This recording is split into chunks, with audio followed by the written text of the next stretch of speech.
years now. And I often hear on your interviews that you would like proof or some kind of contact with these higher energies. And Qigong is one way of doing it. It's more or less connecting with the energy of these beings, gods, angels, devas, whatever you want to call them. It's a great way of connecting with guides, animal spirits, and so forth. Anyway, if you're interested in learning some ways of connecting with these beings without using drugs or any kind of experience where you have to use a toxic substance, Qigong is the way. I highly recommend it.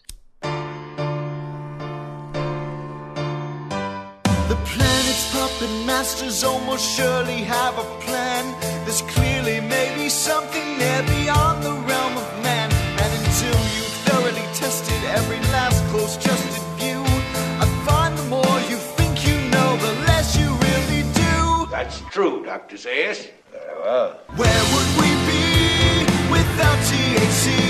'Cause we know they're lying to us, just don't know to what degree. Yeah, where would we be without THC? The Higher Side Chat Show, Greg Carwood Company. All right, people, we know that nearly every sector of the societal pie is dominated by think tanks and corporate interests, leaving the truth distorted and the public confused on a whole host of topics. Well, one of the biggest areas of misinformation and ignorance is diet, health, and nutrition, where dishonest companies and their powerful lobbyists have made so much money selling us harmful and addictive garbage in recent decades that they've flooded the information stream with deceptive scientific studies, savvy marketing, and bought off the very regulatory agencies the public thinks they're being protected by. It's an unfortunate situation, and the main culprit at the heart of this quest for consumption clarity is sugar. And the real treat for us is having Dr. Richard Jacoby here to shed some light on the true harms of sugar and how we ended up in this situation. All information that he details in his excellent new book, Sugar Crush, which looks at nerve damage and its links to sugar. I definitely learned a lot, and if our conspiracy culture is going to be concerned with our subjugation to poisons and toxins, this is an area that can't be ignored.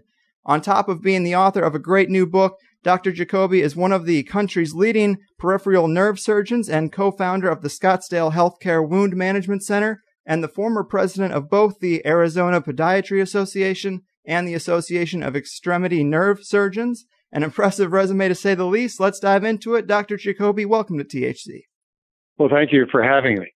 Yeah, man. Thanks so much for being here. The harmful effects of a high sugar diet is a subject I like to revisit when I find myself slipping. So I'm happy to be talking about it. And let me start with a question that also starts your book, because when thinking about the type of doctor that might write a book about the dangers of sugar, a podiatrist isn't the first type of doctor people might think of. So let me ask you, why a podiatrist? Well, we actually do get involved with sugar and its manifestations in the lower extremity with gangrene and amputations. And that's what my orientation was about 30 years ago, 25 years ago, when I formed the Scottsdale Healthcare Wound Care Center, which is a big problem with the population in the United States. So that was my orientation from the surgical standpoint. But I morphed over to more of the biochemistry and trying to find out why we're having this epidemic. And that's what the nature of this book is, on nerves and its damage. Mm-hmm. Yeah, I mean, obviously it ties into so many different illnesses, diseases, and disorders, way more than I even thought before I read the book. And the big one, of course, is diabetes. Most people are aware that diabetes and pre-diabetes is on the rise and that it's directly related to sugar. But how bad is that problem really?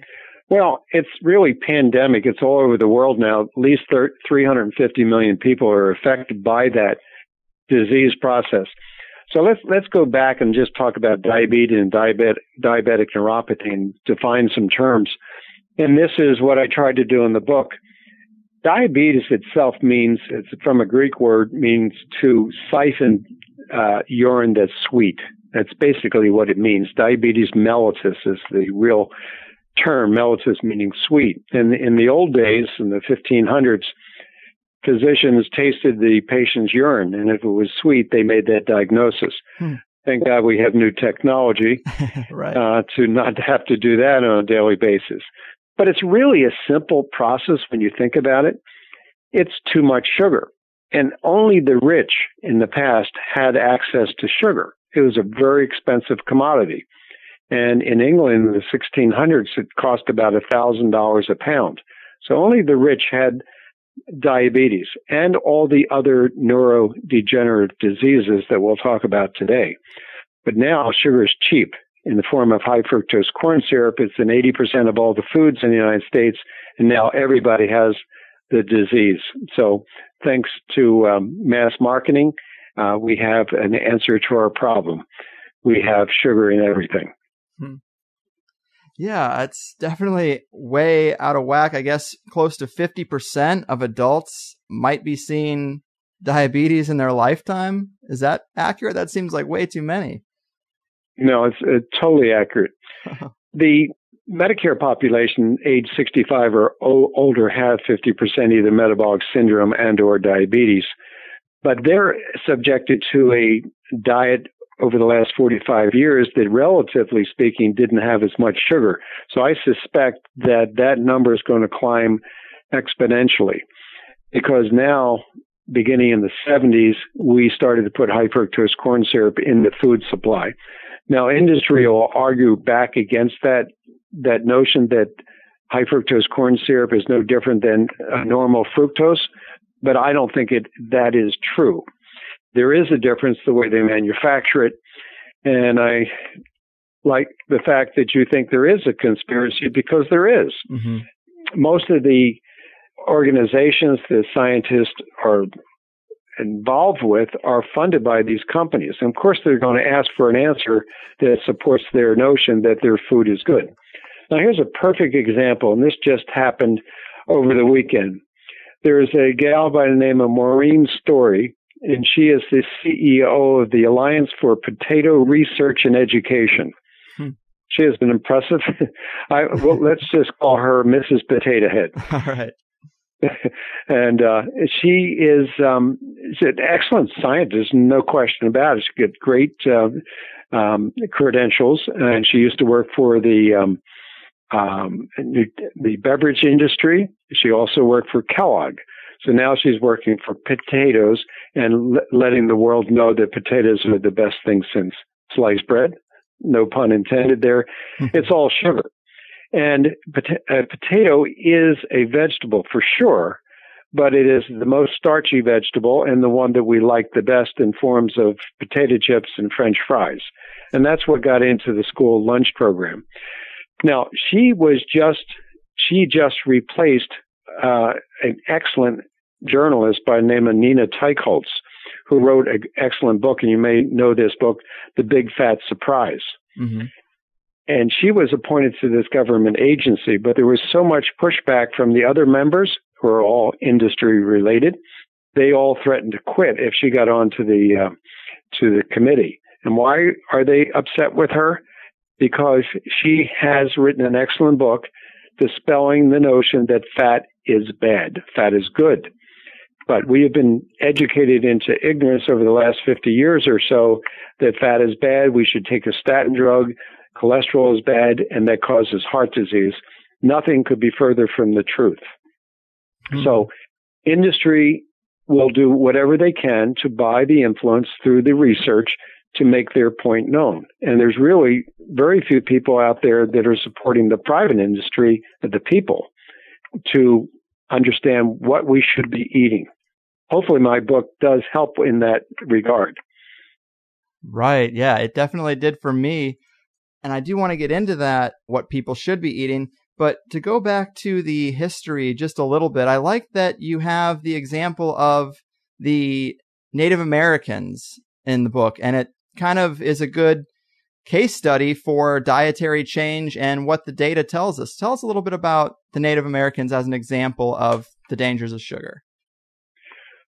Yes. Well, I practice in Scottsdale, Arizona, and the reservation is a mere few blocks away in the Salt River Indian Reservation, and they have the highest rate of amputation in the world. 50% of their adults go on to have amputation from diabetes, which is interesting because when you look back in the 1800s, 1830s, when they were placed on reservations, they were hunter-gatherers, and they hunted buffalo, and they ate meat. They did have some staples and the local tribes, But basically, they were meat eaters, and they were very lean because they had to be, because they lived off the land. Once we put them on a reservation, we fed them wheat, lard, and sugar. And now they are probably the largest people on the planet. It's very common for them to be 400 pounds, and they are essentially all diabetic. Diabetes is not a genetic disease, and that's what we were taught.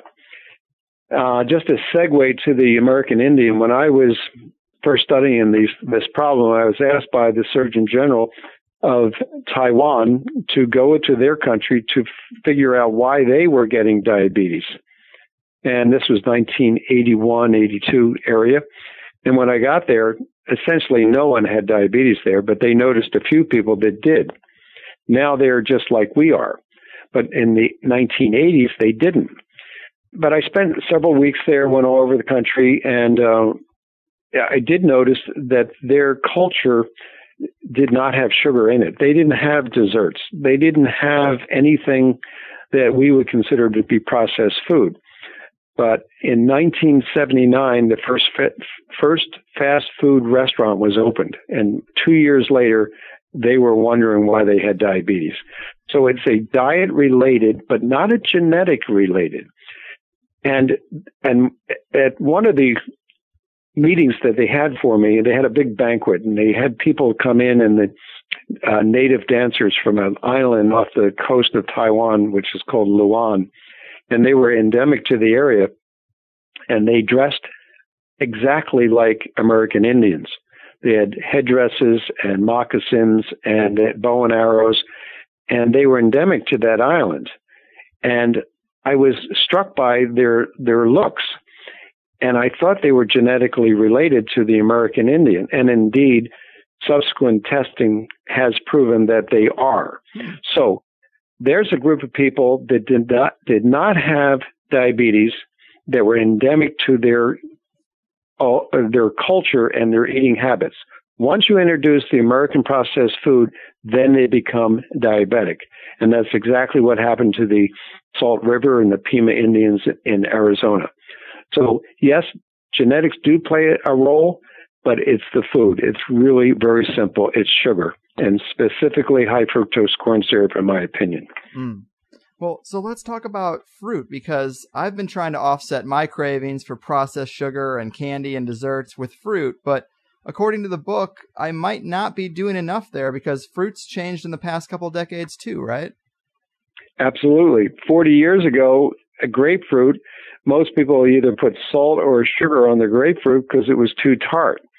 And the reason it was tart, because that's what normal fruits are, fairly tart. But over the last 50 years, we've hybridized them, meaning that we've grown them to be sweeter and sweeter and sweeter because that's what people want. And now it's available every day at the local grocery store, so we can eat fruit every day. But culturally and paleontology points out that we don't eat fruit. We only eat fruit when we want to gain weight, and it does a good job because fructose has a insulin response, and we will put weight on, and that's its job, to put fat on your body. Wow. That's kind of funny because I thought I was doing a healthy thing recently by blending up a shake in the morning and putting protein powder in it. And, it's mostly fruit with a little bit of vegetables, but I've been noticing I'm gaining weight even more so than when I had a pretty fast food related diet. And I wondered why, but I guess all the sugar and the protein powder is kind of, might be responsible for that, even though I thought I was doing a healthy thing. Well, that's what most people think because that's what we were taught to do. The food pyramid is that instrument that educates us what to eat, and fruits and vegetables and the grains are on the bottom of that pyramid, and they are loaded up with sugar. The only way you can gain weight is to have an insulin response, and only carbohydrates and sugar will produce that. When you eat fat or meat, although it has a little bit of insulin response, is negligible, so we're not going to store that energy as fat. So to eat fat is to get thin. Mark Hyman actually just came out with a book with that title, Eat Fat, Get Thin, and seems to be the absolute opposite of what we were taught. And as you notice in my book, I say we were educated into ignorance by the food pyramid, by the USDA, which is really nothing more than farmers influencing the federal government to sell more of their food. Now, you can't blame them, but they're getting away with it, and we have to have transparency.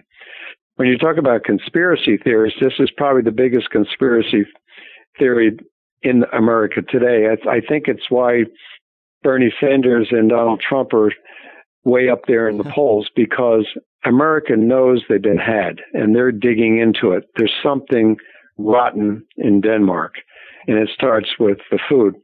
Mm-hmm. One of the points I have in my new book that I'm writing is a question I always had, and I'll start with this question. Back in the 50s, there was a gentleman by the name of Willie Sutton, and he liked to rob banks for a living. And he was in and out of prison. And one day somebody asked him and said, Willie, why do you rob banks? And the answer was, because that's where the money is. So it's a real simple answer. And so I asked the question to myself, why do politicians go to Iowa? And the answer is, that's where the money is. And you would think, Iowa, how could there be any money in Iowa? Well, that's where the Farm Bill starts. The Farm Bill is $1 trillion, not $1 billion, $1 trillion. And the candidates go to Iowa, and if they're going to support the Farm Bill, they get the money. If they don't, they're not supported. And Bernie Sanders and Donald Trump are not supported by the Farm Bill, but the rest of the candidates are. So you just follow the money stream. It goes down the Farm Bill. That $1 trillion goes to the National Institute of Health, and that's where the grants are given to support or disprove that sugar is good or bad. And then it goes to the school lunch program. It goes to the Food for Peace. It goes to many, many different agencies, including the SNAP program, which is the food stamp program, and it goes on and on and on. So you can buy a lot of influence with $1 trillion. Wow. Yeah. I wanted to talk about more of those issues in depth, but when you start hearing about the dangers of sugar and getting in the mindset that it's more of a toxin rather than something we should consider a food group, I mean, what the hell is the FDA doing? The false sense of safety that they give, I mean, it's almost criminal at this point. Well, I think you're absolutely right. It is criminal because we have these agencies to protect us, and they obviously have been bought. Now, let's look at the cholesterol issue. I mean, we all know that cholesterol is bad for your heart, correct? How do we know that? Because we were taught that. Right. And it's absolutely not true. 50% of the people who are admitted to a hospital do have high cholesterol. The other 50% have low cholesterol. It has nothing to do with heart attacks, but 2/3 of those patients have either metabolic syndrome and or diabetes. It's sugar that's causing the massive coronary vascular disease in our country. Recently, Judge Scalia died of a massive coronary, and he was a diabetic. And I was just writing one of my new chapters for the new book, which was Dead is a Bad Symptom. And what I mean by that is cardiac arrest is sudden and may not have any symptoms prior to it that or at least are related to the disease process. But if you look at sugar as a poison, you're being slowly poisoned to death. And the reason is because it is ruining your B vitamins and thiamine in particular. And it's interesting that arsenic, also a poison that you can die slowly from, is sweet. That's why it was the poison of choice in the early 1900s, because it wasn't detectable and people would keep eating the sweet, nice poison. Well, that's what I think our diet is, sweet, nice poison in the form of high fructose corn syrup, affecting the same biochemical pathways as arsenic. So it's a huge problem. My book talks about the effects of sugar on nerves and the biochemistry of nerve compression. Mm-hmm. So when I first started to write the book, that was the theme of the book. But as I got into it, I realized I had to dispel this fat, evil companion to sugar. Fat is good, as long as it's grass-fed and it's omega-3 versus omega-6, which is a whole other chapter in the book. So it's all interrelated. So one doctor is telling you one thing, have your cholesterol checked and put you on a statin drug. And then I come along and say, well, your peripheral neuropathy is caused by sugar, and you shouldn't be on a statin drug because you shouldn't be eating sugar. You should be eating more fat. Now, what could be more confusing than that statement?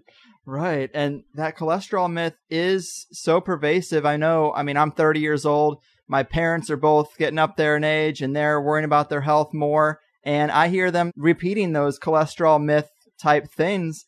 And, you know, you try to combat it as best you can. But that generation in particular has really just gotten a raw deal in terms of true dietary nutritional information.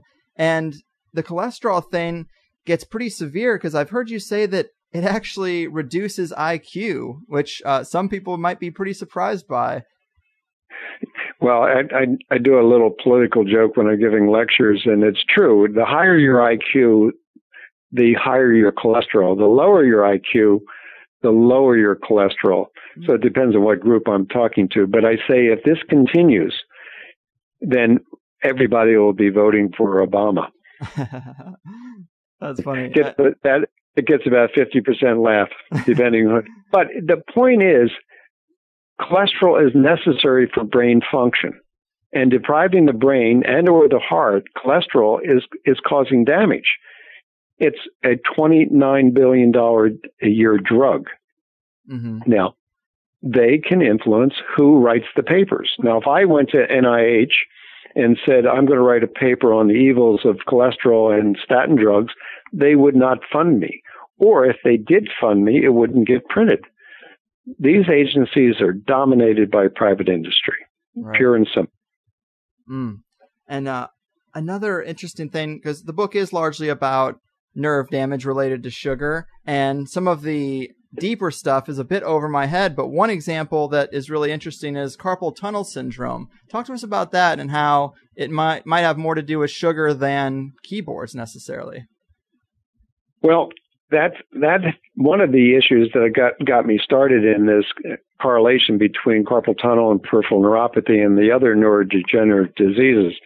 I trained with Lee Dellon, who's a professor of neurosurgery and plastic surgery at Johns Hopkins, and he's the one that influenced me many years back on this subject. Carpal tunnel of the wrist, and a lot of your listeners probably know of this disease, but it's the median nerve at the wrist, and it operates the index finger and the thumb. And it starts with some numbness and tingling, and eventually you lose motor function. And the surgery is very effective to cut the ligament to allow the nerve to be uncompressed or decompressed. But when I was talking to Lee Dellon from Hopkins about this, and he was writing papers back in the 70s and 80s on this subject, and the prevailing wisdom is the typewriter was being phased out and the computer keyboard was coming in about the early 70s.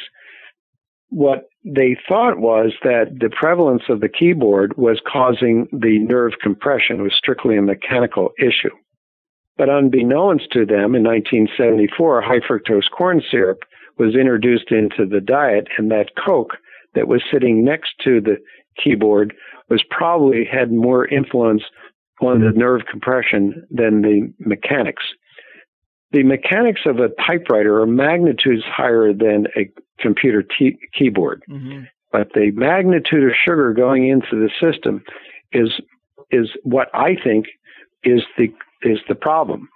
Prior to 1960, there were only 12 recorded cases in the literature on carpal tunnel. Today, last year, there were 500,000 carpal tunnel surgeries done. Jeez. I think it's the diet. Yeah, that makes so much sense. Of course. So then I was on a quest to try to figure this out. So I discussed this with Dr. Dellon 15 years ago, and he says, well, why don't you figure it out? I said, well, I'll start reading the literature that I never read. And I found Dr. John Cook, who is a vascular biologist at Stanford and also a cardiologist, and he was working on a molecule called asymmetric dimethylarginine. Big word, but bottom line, what it is, it blocks the blood supply to the nerve. I thought that interesting, so I texted him about 10 years ago, and he called me on the phone the same day he got the email. And he said, I think you have something, come up here, we'll look at it. So I tested lots of my patients with that molecule that he was studying, and we found correlations not only between carpal tunnel, diabetic neuropathy, but MS, ALS, and lots of different neurodegenerative diseases. So that brought me to the thought that all these diseases are the same. The biochemistry is the same on any patient who is eating a lot of sugar, and it causes nerve compression. Now, it usually first manifests in the foot. Then I went back through a history of patients, many patients, and they all had subtle symptoms, migraine headaches, gallbladder disease, a perfect example. And I was subjected to that one as myself. Mm-hmm. My mother had her gallbladder out. I had my gallbladder out. And I was thinking, how could there be a connection between gallbladder and nerve damage? We're taught not to eat fat. That's what a gallbladder disease is. It's really absolutely the opposite. You have to stop eating sugar. You need fat. So the nerve, I looked at all these different nerves in the body from ALS to Alzheimer, which absolutely is sugar. And my speculation is that autism is as well. They're all different nerves. They all have an end organ that appears to be different. The toe is a mechanical receptor. The eye is a photoreceptor. And the one that really interests me was autism, because the prevalence of autism in 2000 was about 16 births per 10,000. Last year was 1 in 50. Now that's an epidemic. Right. That's unbelievable. And now Alzheimer's, which I think is just a different nerve. Alzheimer's is the olfactory nerve, the sense of smell. Most people think Alzheimer's is loss of memory, which it is, but the early symptom is loss of smell because the olfactory nerve is that nerve that for our nose. So you're gradually getting nerve compression, at least this is my theory, and then gradually you lose your memory. And it's all due to sugar. There's a great book, David Perlmutter, who's a neurologist, that wrote Grain Brain, and now he has a new one, Brain Maker, and he comes to that conclusion as well. But my book is different in the sense that I'm linking all the nerves to the same process. It's just the end organ is different, so the symptoms are different. Mm-hmm. And I think that's what happens with autism. So, I mean, that's another big subject, but I think it needs to be fully explored because 1 in 50 births is an alarming number. It is. And it's not their fault. Alzheimer's, yes, maybe you're eating a lot of sugar, you know you're doing it, and that's the end damage, self-inflicted to some degree, but a lot of it is inflicted not knowing. But for a kid born into autistic spectrum disorder, that's a lifelong disability that is not their fault. And allow this food to be in our diets is criminal, as you say. Right. And the autism link is a pretty big bombshell because being a conspiracy show, autism, everybody knows it's on the rise. The typical scapegoat is vaccines because people try to think of, what happens around those years where people get autism. And that's kind of the thing people go to. But when you learn about sugar and you think of it as a poison, it gets really dark and sad to think that parents have a healthy child and are slowly poisoning their own kids and destroying their cognitive function. I mean, there's really no other way to put it if that is the link. Well, I think what I've learned on the autism spectrum disorder, it's really a preconception problem. The parents are eating a lot of sugar. Most pregnancies in the United States they don't happen under a strict diet. They happen with most likely a 6-pack of beer and a pizza. That's the planning. Jeez. I have a friend who's fertility specialist, OB-GYN especially. He has his patients who want to conceive, who can't, go on a very strict diet, a very clean diet. He has over 900 births, and not one of them has autistic spectrum disorder. Wow. And yes. So I think it is a preconception problem. It's a genetic problem from both the male and the female. There's a neurologic center in Arizona called Barrows, and there's a neurogeneticist there who feels the same as I do. And it causes a epigenetic problem, and it, I believe, changes the genes that causes a protein not to be put down at a specific day after conception. And that protein is at the base of the brain, and it causes a compression of the hypoglossal nerve, and that's the nerve that innervates the tongue for speech, and that is the first symptom of autistic spectrum disorder. So I think it's a nerve compression, secondary to high fructose corn syrup. Now back to the vaccine, because it's thought that mercury might be implicated in that. Mm-hmm. Surprisingly, high fructose corn syrup is made with mercury as a catalyst for sodium hydroxide. That's how the corn is separated from the sugars. Wow. So mercury is a big part of the high fructose corn syrup mechanism. Now, in the United States, they're starting to phase that mercury process out, but it was used in the food, and there's some studies that have shown that a third of that 80% of high fructose corn syrup that's in all foods has mercury in it. Mercury is a neurotoxin. So it could be the other link. Wow. Man, yeah, maybe we had the chemical right, but just the delivery method was off. So you mentioned Dr. Dellon, and you do write about this leading nerve surgeon in the book, and you mentioned a conversation you had with him where he asks, why do you podiatrists cut out the nerves of people's feet? And you replied that it's just kind of what we do. And it highlights something that I think is really important, and it's applicable to so many different areas, but the public assumes that because someone has a certain degree or a credential, that they're an expert and an authority, but if their training or information is incorrect or tainted by any of the millions of factors out there, big business in particular, their expertise kind of becomes a lot less valuable. And this is something that we see as a huge problem in the medical world, isn't it? Totally. And Dr. Dellon, who's a plastic surgeon by training, asked me that question because he's the world's leading peripheral nerve surgeon. Mm-hmm. And I did not know that fact because we were taught that as a fact. So I never read the original paper by Thomas Morton, which was in the 1800s. He read the original paper because he didn't know the subject, quote unquote, as well as I did. So he did original primary research, which there's a difference being told something and learning it from a different point of view. Mm-hmm. And that was an epiphany for me because I was embarrassed. I never read the original paper.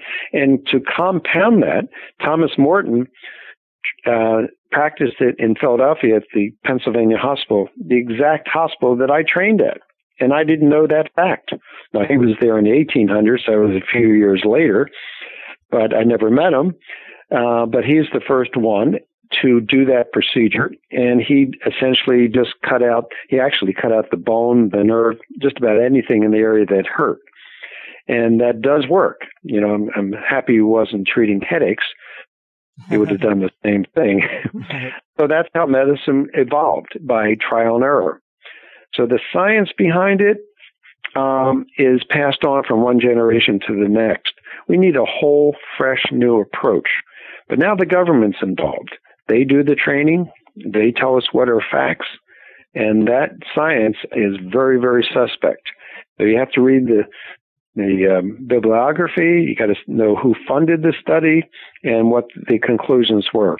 Now, for instance, this Maureen story that I just started to talk about in the beginning of this, mm-hmm. She's an excellent scientist. There's no question about it. But she worked for Kellogg, then the beverage industry, and now for the Potato Research and Education, the Alliance, if you can imagine that. And I looked up some of her papers. One of the papers was she compared the BMI, the metabolic index on kids and their consumption of sugary drinks. And it was a really well done paper. And you know what her conclusion was? No correlation. Wow. Amazing, huh? No, so kids could drink all the sugary drinks they want, and they would not get fat. That is absolutely ridiculous. Right. But that's a fact that will be taught and is taught, and will go to Congress as one of the basics for why we have the food pyramid. There's this Bible that they use. It's called the Nutrition Evidence Library. I find that rather interesting title. So think of it, Nutrition Evidence Library. Only those evidence that support your hypothesis go in that. Anything to the contrary doesn't. So it's kind of like the Bible, King James Version or whatever your religion is. You don't want any information that's going to contradict your premise. Right. So it never gets into the Bible. And of course, you believe the Bible. That's your faith. And that's what Congress uses. So their faith and reliance is that fat is bad and cholesterol is the enemy. It needs to be stamped out. And the pharmaceutical companies took in $29 billion last year, doing a great job of getting America on statin drugs. Mm. So they did it. And but I think Bernie and Donald think there's something rotten out there, and they're absolutely right. Now, if we can get into the solution to the problem, I think the solution to the problem is really just transparency, labeling. Right. Industry should not dictate what is on the label.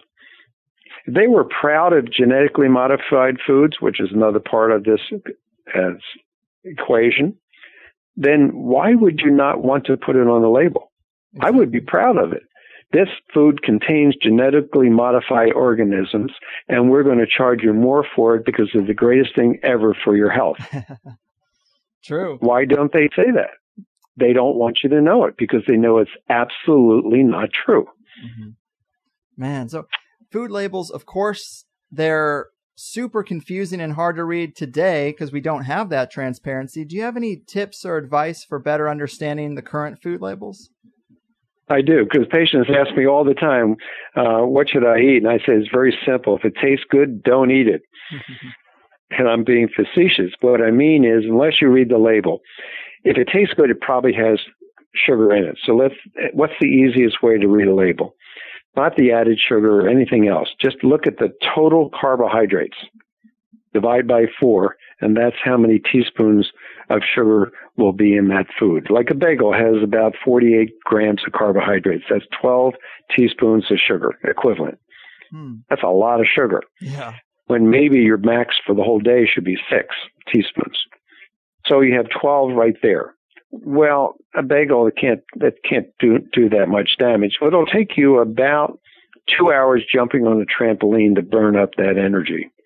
One bagel with nothing on it. Is that worth it? I don't think so.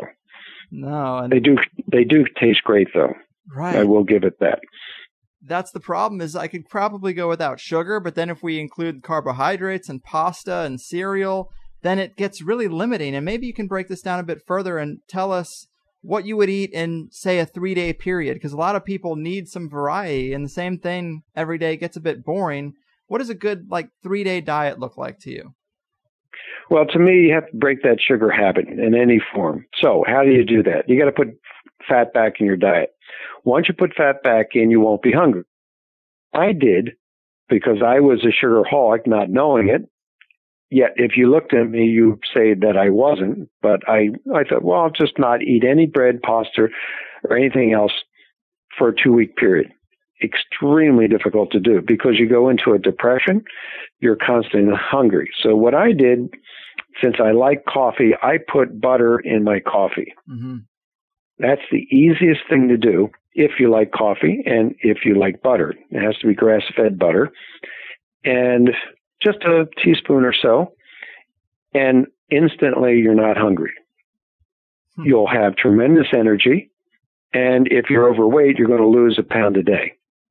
Wow. So my diet it really kind of is 2 cups of coffee in the morning with butter. Maybe I'll have lunch. If I do, it's going to be a salad and really not much. And dinner will be a steak or pork chop or something like that, maybe some green vegetables. But that's pretty much it. But I'm not hungry. And you'll lose weight. So once you lose weight, then you require less food and your energy levels will go up. So you're going to stay pretty thin. The biggest problem with eating a fat-based diet, you will start to lose too much weight, and then you have to start to think, what can I eat to gain some weight? And the answer is, eat some fruit, eat a potato, that'll do it. But then you start to get hungry again. So you need good fats in your diet, like coconut oil is a perfect one. That's a perfect fat. Olive oil is good. Avocados are good. But I love butter, so I like to put butter in my coffee, and to me, that's the easiest thing to do. Yeah, I've been using a whole lot of butter, grass-fed, of course, when I make a steak, also grass-fed.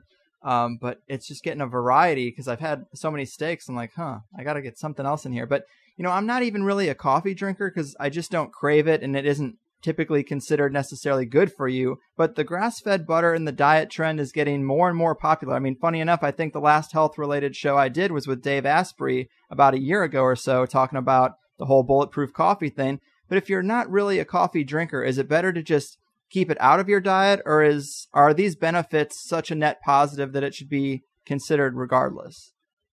I'm thinking it's a net positive. Now, the Tibetans use a tea mixture with yak butter. If you have a yak around, that would be, I don't know what that tastes like. But basically, the theory is you need fats. The body operates on fat. It doesn't operate on sugar. Mm-hmm. And we've been taught that it does. It absolutely does not. Carbohydrate is not an essential nutrient. I'll repeat that. It's not, and if you never had another carb in your life, you would be healthier and healthier. That's the ketogenic diet. Right. And right. So that's that's the cancer link. Looking back, Otto Warburg got the Nobel Prize in 1933 for his work on what do cancer cells eat. And they eat fructose. They eat sugar. And when you deprive them of sugar, they produce ketones, and ketones will kill cancer cells. That's so interesting. Now, why don't we know that? It's 1933. God. So we give them chemotherapy, give them Ensure to keep their weight up, which is really nothing but sugar in the hospital. And then we do PET scans to see if this cancer has come back, because the PET scan is really measuring the amount of sugars being used in the cell at the mitochondrial level. So that's kind of silly.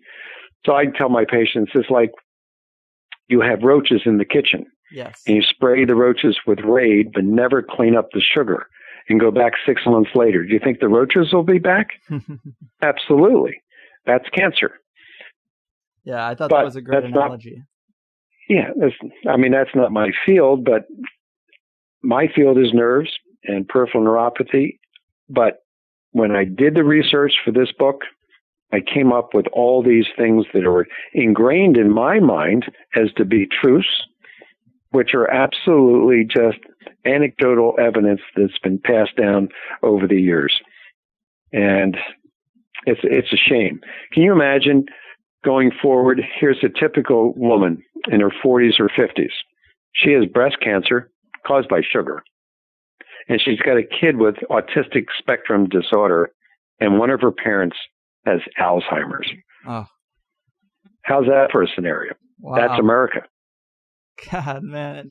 It is. Those are the big things that people are getting. And when you put it like that, it can all be affecting one family. And it's as simple as cutting sugar out of the diet. I mean, you talk about in the book that you've had to amputate legs before. You deal with that, amputating feet and limbs.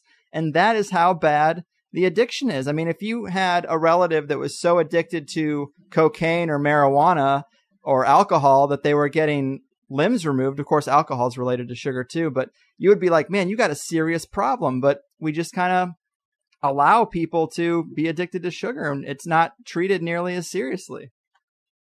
No, it's not. But I think, our culture is mass media culture. Very few people read books, and if they do, they tend to read novels. So this book is not a novel. My next one, I think we're trying to put it more over to the conspiracy, that people like conspiracies, which is probably the biggest one going. How did it happen? My agent in New York, his name is Al Zuckerman. When I wrote this book, I call him Mr. Big because he's the agent to Stephen King, Stephen Hawking, just about any big writer. And I was amazed that he took my book, but he was really behind the project, and he wants my new book to be very similar to Michael Lewis's book, which is The Big Short. He's the agent for Michael Lewis. And he said you got to humanize this more. You have too much science in the book. So I'm going to try to write it that way when it's being rewritten as we speak. And it is The Big Short. Most people don't understand mortgage derivatives, but they do understand the damage that it caused by the misinformation. And there can't be any more misinformation than food. We are taught that medicine is going to correct everything.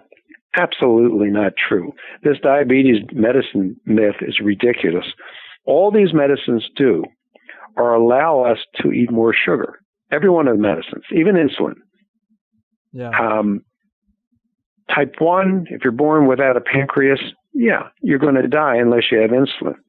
Everything else is type 2, it's self-induced. And first thing you do is stop the sugar. I mean, completely. But they don't. They give them metformin, glipizide, every conceivable drug you can think of. Now the new one is kidney drugs to pump the sugar out of your urine so you can eat more sugar. That's really what it is. And we're paying for it through our Medicare, which is broke. Our Social Security system is broke. Right. And it's all because of this misinformation. That's true. Well, Doc, that pretty much brings us to the end of the line. I very much appreciate you being here. A lot of doctors and nutritionists kind of avoid my request because to be on a show that is comfortable being called a conspiracy show, they sometimes opt out and instead go on, the health and diet themed programs, which in my opinion is kind of just preaching to the choir. I think the people who don't have diet and nutrition on their radar, those are the ones that need to be reached. So hopefully we're doing some good stuff, because if people are going to start screaming about chemtrails and vaccines, but yet they're drinking soda and eating fast food, I mean, they're kind of missing a crucial element of damage that's being done to them. So I do appreciate it. Big thanks. And maybe before we go, you could remind people about the book, where to get it, and anything else you might want them to know to follow up on you and your work. Well, I have a website, Sugar Crush the Book. It just came out in paperback form about a month ago, and Amazon picked it as #1 new release. Barnes & Noble has it, and most of the private bookstores have it as well. Awesome. Well, you're doing a noble thing. Thanks again, and I hope some of us have been scared straight today. Keep doing what you do out there. I appreciate being on your show. You're doing a great job. Thanks. Boom, people. Dr. Richard P. Jacoby, really intelligent and accomplished guy. We all know sugar is bad. I don't think we're shocking anybody here, but I think the way Dr. Jacoby reframes the situation could cause a few aha moments out there. I know I loved the little history lessons. I loved the Native American data, the little realization that neither fruit nor wheat are the same as they used to be. Also, to read about these links to bad allergies and restless leg syndrome, these are the two biggest ongoing issues for me. I realize they are minor compared to a lot of people, so I've just learned to live with them. But this show kind of woke me up that maybe my diet is responsible for these things, and it isn't just part of life that, you got to have something wrong with you. And the truth is, I'm not going to just be able to cut back a little here, skip a day there. It's got to be a real life change. We all got to realize that, because when Dr. Jacoby laid out the scenario of a person who's diabetic, who has a kid on the autism scale, and a parent with Alzheimer's, and this can all be linked to sugar, I mean, you got to be fucking kidding me, guys, But the links to my specific semi-conditions really did help. If you have allergies, before you take in carbs or sugar, think about how annoying your allergies are and imagine that not eating that cupcake or drinking that Coke would be more effective than just taking a Benadryl later or whatever. That's been really helping me with the struggle this week. But a lot of people have this mindset, I know I've been guilty of it, where we think, oh, we'll stop when it becomes a problem. I can just eat junk food for now or smoke cigarettes for now, but as soon as any real red flags go up, I'll just stop. But that is such a mind game, because if you don't have the willpower to quit now, why would you have it then? It's better to spend a couple of months going through a major overhaul of slipping up here and there, the ebb and flow of breaking an addiction, going through all of that, but eventually finding a balance before anything goes seriously wrong. What's the point of eating right if you're already kind of broken and can't truly experience the benefits of doing it right?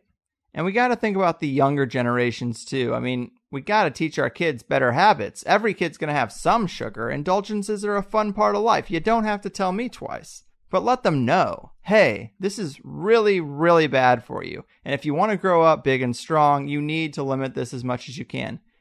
Is that so bad? How many parents have actually just said that to their kids and explained it? Talk to your kid like they're a little person. They're capable of understanding. It's not right to let them just form these bad habits and have to figure it out later, or just say no because you said so. We went over the education conspiracy. We went over the capability of young kids. Make them wiser. Don't make them wander around in ignorance. There's no reason. But it is something most Americans are going to struggle with. I spent 2 weeks in Europe, 2 weeks in Armenia. Yeah, they do not have the same problems we have. I grew up in the American Midwest in the 90s. Is there any better epicenter for forming bad dietary habits? But it's hard. So what?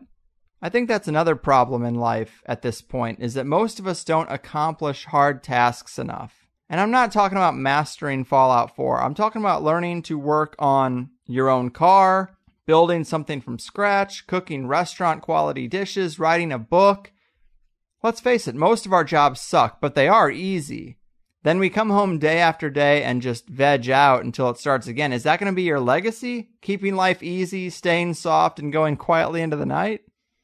But a lot of major accomplishments are hard. I hear so many people say, oh, well, I just have no musical ability. Well, in the 20 or more years you've been on this planet, how many hours have you dedicated to a musical instrument to say that you have no musical ability? People say, oh, I'm a terrible artist. How many hours have you sat down learning to do art? How many courses on drawing fundamentals have you taken? Probably none. So all these people use these excuses, oh, I'm just not talented in that area. Well, Michael Jordan didn't even make his fucking high school basketball team. It isn't about natural born talent all the time. In fact, most of the time, I think it's not. It's about hard work. And we just don't do that. We've gone soft. In the Plus show, I had mentioned Tim Ferriss and some of these efficiency, biohacking, and human optimization guys. They're really inspiring and motivating to me. Something they've talked about is before you get out of the shower in the morning, turn the water to the coldest temperature for the last 30 seconds or a minute before you get out. The science seems to show that it has a huge cognitive benefit. It really gets your blood flowing, gets your energy levels up, all that good stuff. So I've been doing it for the past month or so, and it really does work. It sounds a bit goofy, but when you think about it, your whole day is going to seem so easy by comparison, because honestly, what about a typical humdrum American life is going to be more difficult than taking freezing cold water on your naked body for 45 seconds? Almost nothing, right? So it puts you in a weird mind state of, I'm a bad motherfucker, and I'm ready to rear naked choke the hell out of this day. And all you did was turn a knob. It's a nice little hack. And it really, really does suck when it's happening, but for the next 8 hours, you're probably going to feel great. It's a solid trade-off. I'd say give it a try. Either way, I hope this show helped the ones who do struggle with diet. I know I get a lot of shit for not carrying XXX large shirts with conspiracies. Once a week at least someone will complain, but the truth is, firstly, to give me shit for that suggests that all these other brands have XXX sizes, and that is just not true. So I don't know why people are that surprised when I don't. And I know there can be several reasons why someone might need a XXX shirt, but I'm willing to bet that 9 out of the 10 of those people don't have their diet dialed in correctly. Or they don't really exercise. Or maybe they over exercise, in which case, slow down, buddy. Anyway, but instead of thinking about some of those things and looking internally, they complain to me. I've gotten accused of discrimination over this, but honestly, we live in a world of small, medium, large, extra large. And I'll give you extra, extra large as a buffer. But if you need a shirt that is an extra, extra, extra large to cover your body, you really need to take a good internal look at why you are so far off the mark, instead of whining about a clothing brand that doesn't cater to what really is an enormous size. Not to be rude, enormous is just another word for extra, extra, extra large, right? But again, we've gone soft physically, mentally, emotionally, and I think we need to withstand some cold showers, hear some harsh words, and face some uncomfortable truths. Otherwise, we just don't get better. I also thought some of the added facts about diabetes were interesting. The good doctor had mentioned that it's not hereditary, it's dietary. And when you think about it, of course the two get mixed up because our dietary habits are formed in the family. So the quote-unquote disease isn't hereditary, but the mechanism that causes it certainly is. And think about that. Think about how you look and what sort of message that sends to your own kids and family. It's important, but culturally, we've nerfed all of our language, and especially when it comes to weight and diet. Would anyone be surprised if there were meetings a few years ago in the Pepsi, Hershey's, and McDonald's boardrooms where they said, look, people are getting super fat, and it's because of our foods, and the data shows that jokes, comments, and social commentary on obesity are on the rise. This is bad for business. We need to really push this new term fat shaming and really create this culture of safe spaces and push back against those criticisms as prejudice. You know what I'm saying? I could see that meeting taking place dozens and dozens of times. So let's lose all that and have those difficult conversations. You get the idea. If you have a problem with diet, you know it, and you need to toughen up and change it. Are you going to be so weak that you're beaten by cupcakes, pizza, and cola? Nah, otherwise, what's the point? Well, guys, if you want to hear the second hour of my talk with Dr. Jacoby and all the great guests on THC, sign up for the Plus membership at the HighersideChatsPlus.com.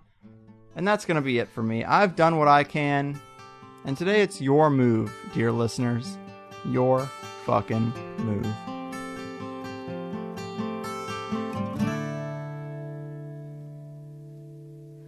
No one knows what it's like to be the bad man, to be the sad man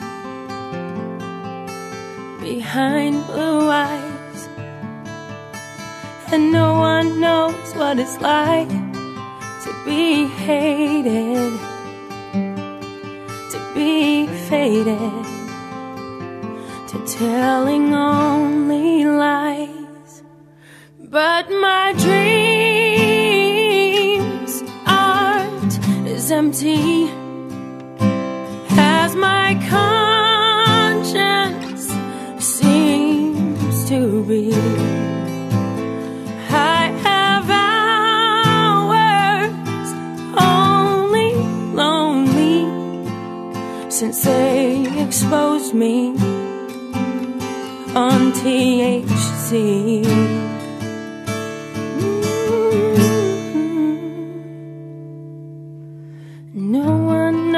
What it's like to feel these feelings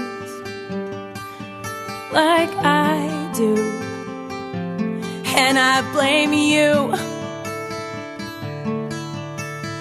No one bites back as hard on their anger. None of my pain and woe can show through. But my dreams aren't as as empty as my conscience seems to be. I have hours always lonely since they exposed me on THC.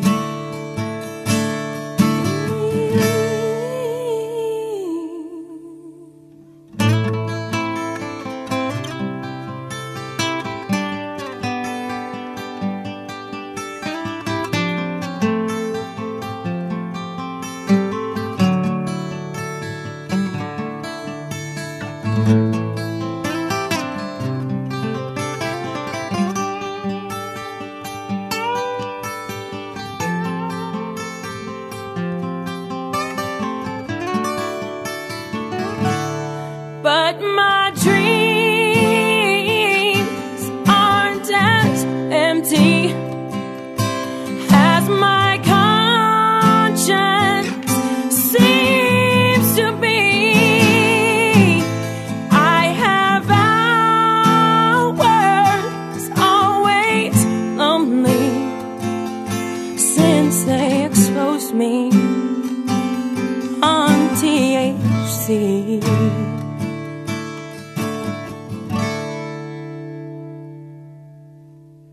No one knows what it's like to be the bad man, to be the sad man